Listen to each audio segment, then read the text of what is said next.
everybody and welcome. I'm Andy Collins and this is Game Over. Now today's show is dedicated to driving. Now instantly I thought, great, we're going to be in Ferraris, Lamborghinis, Porsches. Oh no.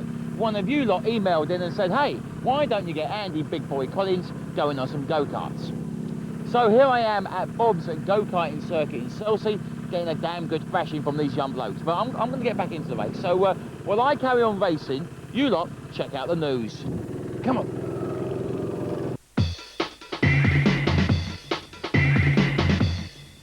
We like a good scrap at Game Over, so it's a giggle seeing WWF Attitude and Ready to Rumble. The latest World Wrestling Federation licensed tie-in, and sadly the last for Acclaim, features 40 of your fave grapplers and the voice of Jerry the King Lawler. Another Dreamcast teaser is Ready to Rumble. This is a visually stunning punch-a-thon with the most mismatched boxers ever. Don't let this put you off though. Already it's jabbed the Game Over office into a slugging brawl over whose game it is next. Forget Rumble in the Jungle, this is serious. Eagerly anticipated PlayStation driving game Gran Turismo 2 is going to be late. The reason Polyphony Digital gave Game Over was that it's now arriving on 2 CDs to make room for the huge number of European and American cars they want to include. Annoyingly, they also touted a price rise. Again, Game Over comes up trumps with your first in-action shots of hot new Dreamcast games. These include Snow Surfers, an updated and new name for Cool Boarders DC. Trick Style, a futuristic boarding sim which is more a combo of snowboarding and Wipeout. Toy Commander, a bonkers in-bedroom flight action game which defies description. Finally, Red Dog, an incredibly addictive multiplayer 4-player tank blasting romp. All of these are nearly finished. No sooner has EA thrown FA Premier League stars out of the door, left it sitting pretty on top of the charts, then FIFA 2000 appears. This classic footy game has had a quick refit, a lick of paint, and added plenty of new features. Here's a quick taster before we go into serious detail in a future show. 5 years and $20 million spent in development, and Yu Suzuki's epic tale of a boy, his growth in China, and his father's death still isn't finished. We, of course, are talking about Shenmue. Recently, Game Over came into possession of stunning new footage leaked from Japan. Feast your eyes on this, and hope it doesn't take another 5 years. Right, I can't talk right now because I'm in a very, very, very close race. So you lot take a look at the features. Come on then, come on.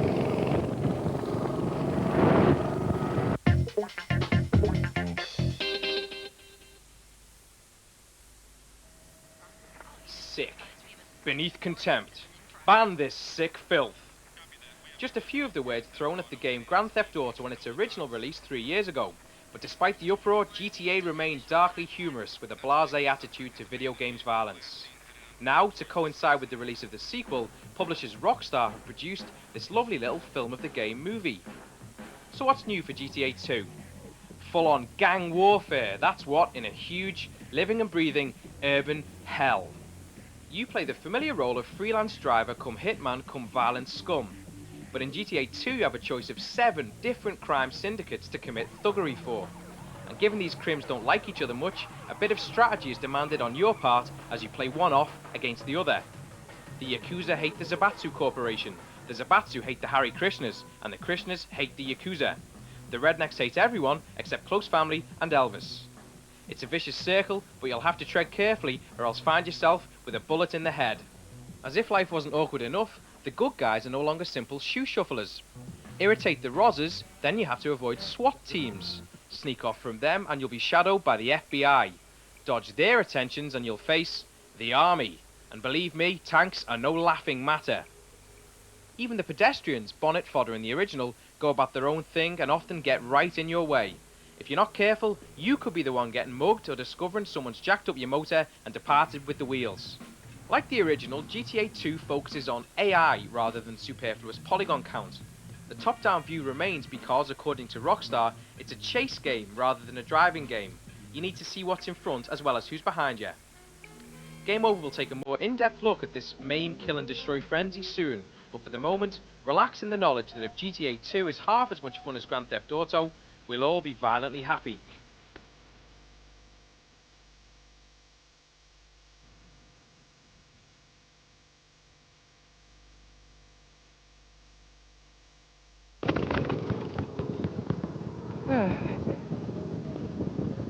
So, this is our drive-in special show. So we take a look at the Dreamcast. It's the new kid in town and all its driving games that it has to offer. Take a look at this.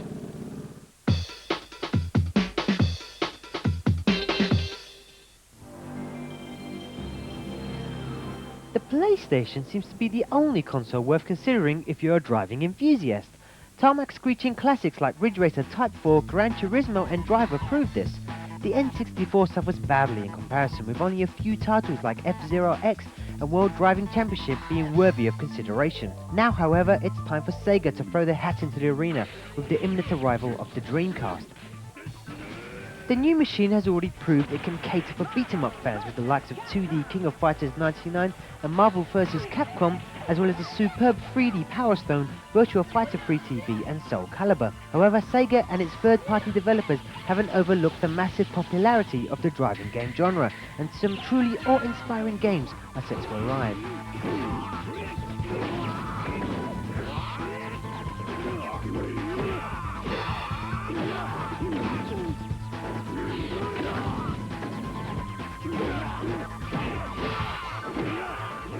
First up is the conversion of the blockbusting coin-op Sega Rally 2. The title includes all of the arcade tracks and cars, as well as dozens of impressive new courses and hidden vehicles to find. New modes of play include a challenging 10-year championship, the obligatory time attack, and 2-player split screen, as well as 4-player network multiplayer action. Other worthwhile additions include extensive vehicle tweaking options and a variety of weather effects not available to arcade goers.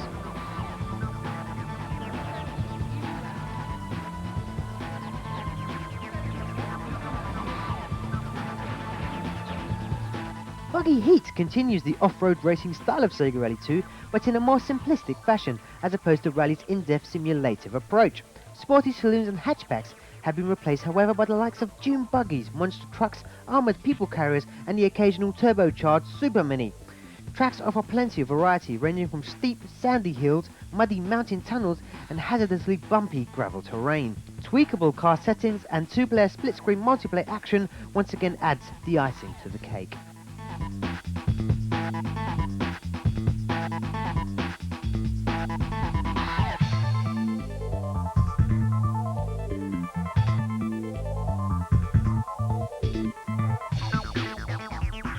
Moving away from rallying is Ubisoft's title Monaco Grand Prix Racing Simulation 2.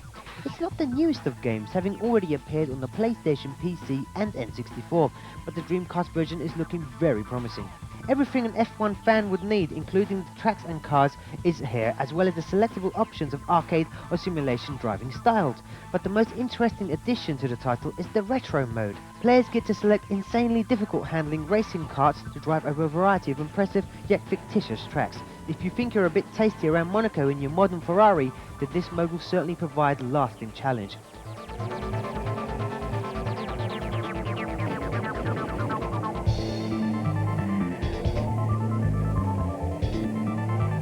If you're still not satisfied, then stay glued to your sets for a look at Metropolis Street Racer and Tokyo Highway Challenge after the break. For now though, it's back to Andy. I'm just waiting for the green light. Now, while this is our driving special kind of show, our assassins are going to be taking a look at Tiberian Sun, which is like a Command and Conquer game, which has got no cars in it whatsoever, but there we go. Anyway, have a look at what the assassins have got to say. Me, I'm racing.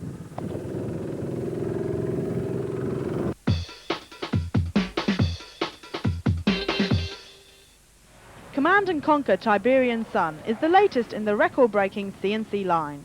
But is it too little too late? Or have Westwood conjured up another winner? When you've been waiting for something with bated breath for so long, you can do one of two things. You can either pass out or pass on. Unfortunately, Command & Conquer Tiberian Sun isn't the sort of game you want to pass on because you might miss out on something. Unfortunately, you don't. The whole game revolves around the sci-fi struggle between the good guys, the GDI, and the sinister Brotherhood of Nod, who for some years now have been tooling up in sci-fi tanks and heading out onto blasted lunar landscapes to kill each other in every which way they can. For you, that means that you command a huge range of units ranging from cyborgs to enormous tanks, sending them out across battlefields, backing them up with reinforcements which you build in your construction yard, and generally killing the hell out of anything that moves. The first major change that you notice is the on-screen graphics, the little tiny tanks, etc. They're all voxels, which means they're 3D this time. It spins around a little bit better and it's not so static. It doesn't actually help the gameplay, but it does look a little bit nicer. What's particularly cool are the Tiberian units who will either come along and mess things up for you, or who in some cases you can form alliances with.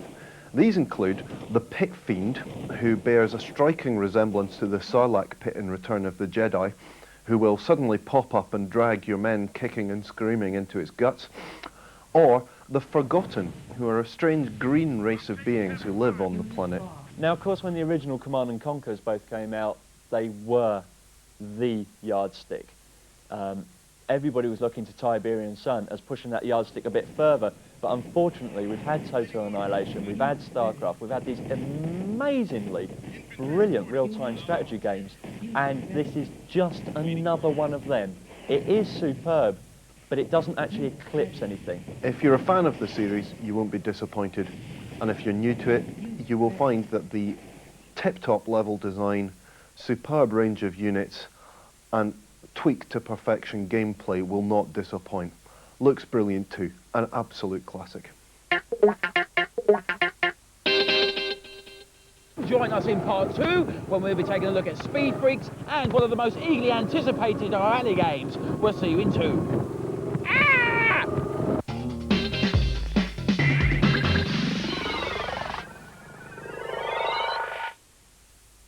Forget the Premiership. The real new season to be waiting for is the new season of Buyer's Guide. 20 minutes now, 5 times a week. Hear all about the reviews of the items that count as the hottest techno show kicks off the new season. Only on .tv. The new series of Buyer's Guide, Monday to Friday at 6 on .tv.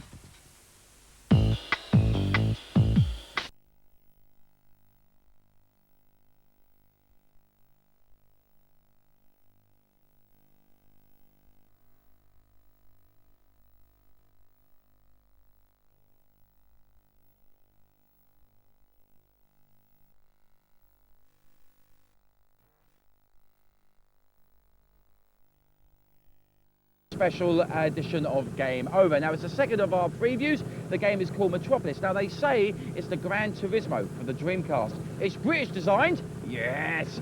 And here at Game Over, we took a look at it. Take a look at this. Can't catch me!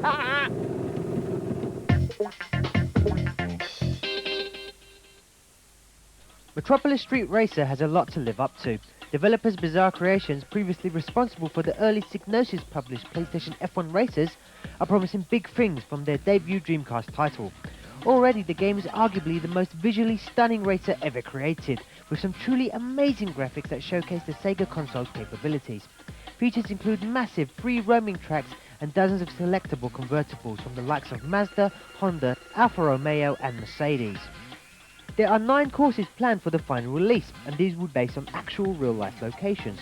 Japan, America and England will make up the main areas of the game, with easily recognisable scenery from cities like Tokyo and London.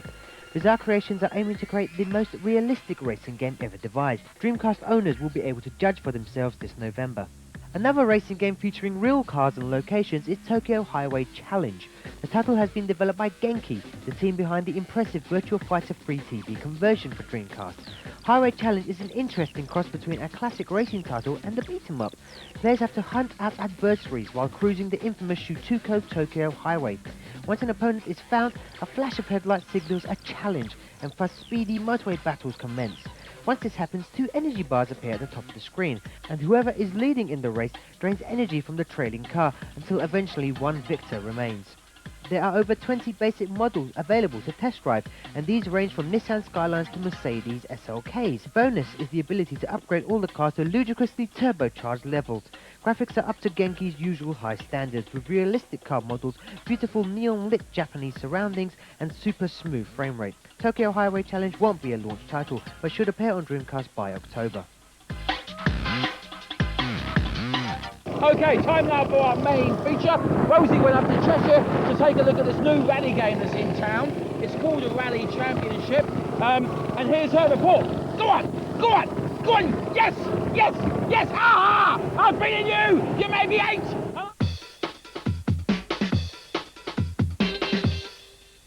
There's loads of rally games on the market at the moment, but there's a new one called Rally Championship, which everyone is really excited about. Anyone who's had a look has said it's absolutely fantastic. So Game Over's come up to Brereton Hall in Cheshire to find out what all the fuss is about. International Rally Championship fired up the Rally Champ series for Europress so long ago that you might think they'd all be racing in Ford Model Ts. It was time for an overhaul, but just how'd you go about that? Well, you could try inviting the likes of Natalie Barrett in to help you tweak your game engines. She's the UK's #1 female driver, though she certainly doesn't drive in anything as wussy as women-only races. Rally isn't gender segregated. She's burned rubber the world over in her custom-built four-wheel drive Mitsubishi Lancer Evolution 6. How does it feel when you're driving in these rallies? Fantastic. It's great. There's nothing else like it. Or there isn't to me anyway, because it's never the same. And you can be hurtling through a forest and think, oh my lord, how close are those trees? But on gravel, the car just always feels unstable. And a front-wheel drive car, you know, it tends to understeer, which is when you turn in for the corner, the car doesn't necessarily want to go round it, and it might want to go straight on. That's why you often see drivers using their left foot for left foot braking.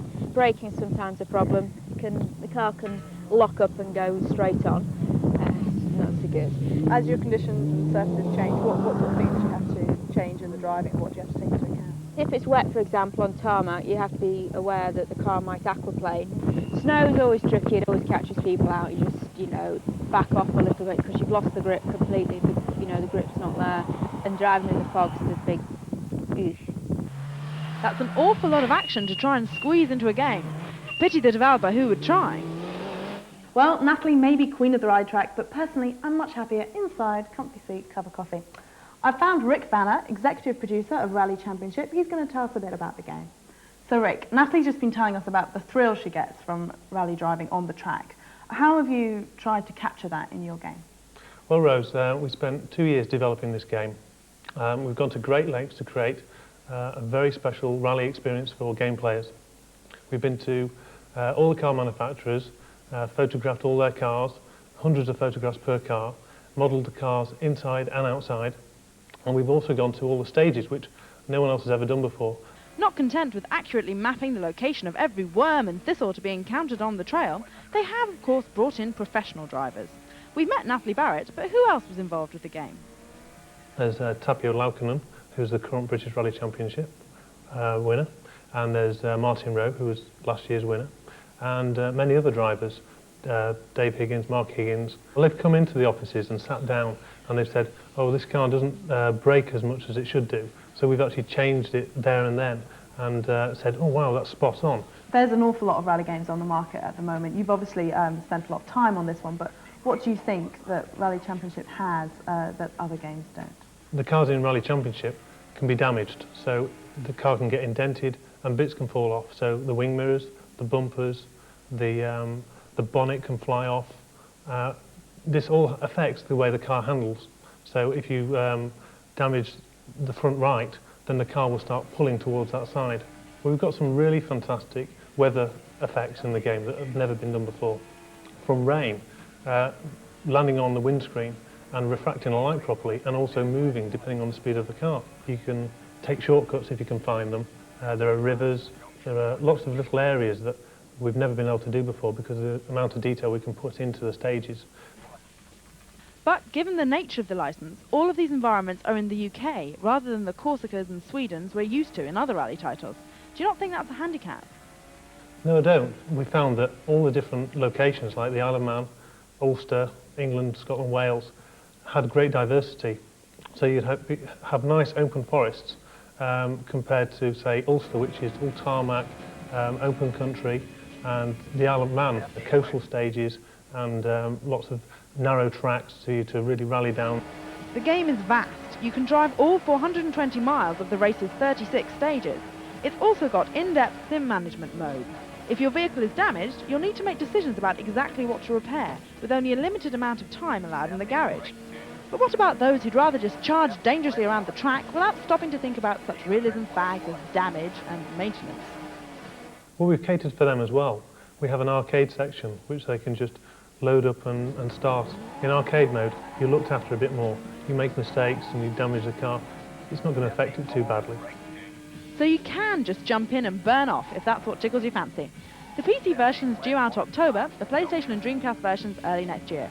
But for a final verdict on the game, we turn to somebody who really knows. It's realistic and the graphics on it are fantastic. You know, I can recognise stages that I've been through. You know, I can look at it and go, oh, is that so-and-so? And it is. So it's good.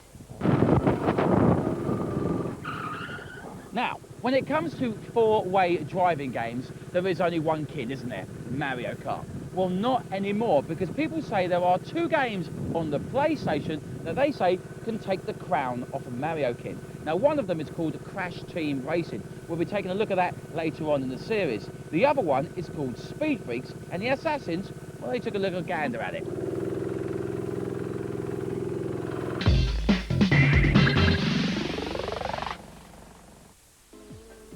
Everyone has tried it, and everyone has failed. That is, to create that elusive Mario Kart beta on the PlayStation.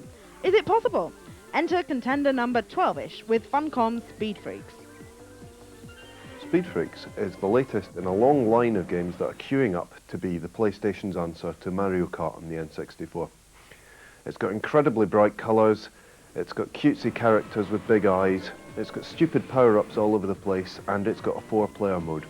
Now the graphics in Speed Freaks are very cartoony, they're very much like the Moto Toon series of games a while back, with big heads and tiny little karts.